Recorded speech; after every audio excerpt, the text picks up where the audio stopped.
আওয়ামী লীগের কোনো চিহ্ন বাংলাদেশের কোনো জায়গায় অবশিষ্ট রেখে আমরা বাংলাদেশে আর শান্ত হব না, বাংলাদেশে আমরা আর বিশ্রাম দেব না ইনশাআল্লাহ। আজ থেকে বাংলাদেশের লীগকে জবাই করে ভরুন। প্রশাসনের যে নিষ্ঠুর অবস্থান আমরা এই জুলাই আন্দোলনের পর থেকেই দেখছি প্রশাসন একটা মারাত্মক নির্লিপ্ত ভূমিকা পালন করছে, নির্বিকার ভূমিকা পালন করছে।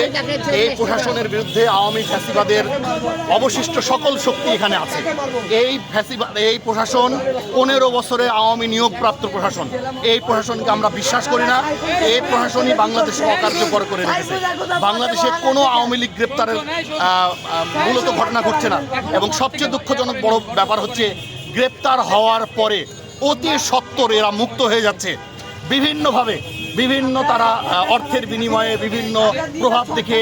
এবং আমরা বলতে চাই, এই আওয়ামীকে শেল্টার দিয়ে যারা যে সমস্ত দল রাজনৈতিক শক্তি বাংলাদেশকে মনে করছে আওয়ামী লীগকে শেল্টার দিয়ে তারা সুবিধা লাভ করবে, তাদেরকেও বাংলাদেশ থেকে গুড়িয়ে দেওয়া হবে ইনশাল্লাহ। বাংলাদেশে আওয়ামী লীগ এখান থেকে পালিয়ে যাওয়ার সময় যে অস্ত্র লুটপাট করে নিয়ে গেছে, সেই অস্ত্র দিয়ে তারা আবার বাংলাদেশে আমার ভাইদের উপরে গুলি চালানোর চেষ্টা করছে।